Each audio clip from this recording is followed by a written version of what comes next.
ইতিহাসে অনেক ব্যক্তি আছে যারা এসএসসি বা সমমানের পরীক্ষায় ফেল করে কিন্তু পরবর্তী জীবনে অসাধারণ সাফল্য অর্জন করেছেন। আজকে আমরা জানবো সেরকম কয়েকজন ব্যক্তির ইতিহাস। প্রথমে যার নাম আসে তিনি হচ্ছেন আলবার্ট আইনস্টাইন। আইনস্টাইন শৈশবে পড়াশোনায় খুবই দুর্বল ছিলেন। স্কুল জীবনে পড়াশোনা না পারার কারণে ব্যর্থ হয়েছিলেন অনেকবার। শিক্ষকরা তাকে বলতো সে জীবনে কিছুই করতে পারবে না, অথচ আমরা দেখি তিনি কিন্তু পরবর্তী জীবনে পদার্থবিজ্ঞানে নোবেল পুরস্কার অর্জন করেছেন। দ্বিতীয় যার নাম আসে সে হচ্ছে থমাস আলভা এডিসন।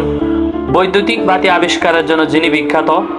স্কুল জীবনে অনেকবার ব্যর্থ হয়েছিলেন, কিন্তু সেই ব্যর্থতাকে কাটিয়ে তিনি পরবর্তীতে হাজার হাজার বই লিখেছেন এবং আমরা বর্তমানে যে বাতি ইউজ করি সেই বৈদ্যুতিক বাতিও কিন্তু তিনি আবিষ্কার করেছেন। যে ব্যক্তিটির নাম আসে তিনি হচ্ছেন জ্যাক মা, Alibaba.com এর প্রতিষ্ঠাতা। তিনি স্কুল এবং বিশ্ববিদ্যালয় জীবনে অনেকবার ব্যর্থ হয়েছেন। সমস্ত ব্যর্থতাকে কাটিয়ে তিনি পরবর্তীতে চাকরি জীবনে যাওয়ার জন্য অনেকবার চেষ্টা করেছেন। সমস্ত চাকরিতে তিনি ব্যর্থ হয়েছেন, প্রত্যাখ্যাত হয়েছেন। এরপরে দেখা গেল তিনি আবার চীনের একজন অন্যতম ধনী ব্যক্তিতে পরিণত হন। তাহলে মূল কথা হচ্ছে পরীক্ষায় ফেল মানে কিন্তু জীবনের ফেল নয়। জীবনে আরো অনেক কিছু করার আছে। সামনের জীবনে আমাদেরকে ফোকাস করতে হবে।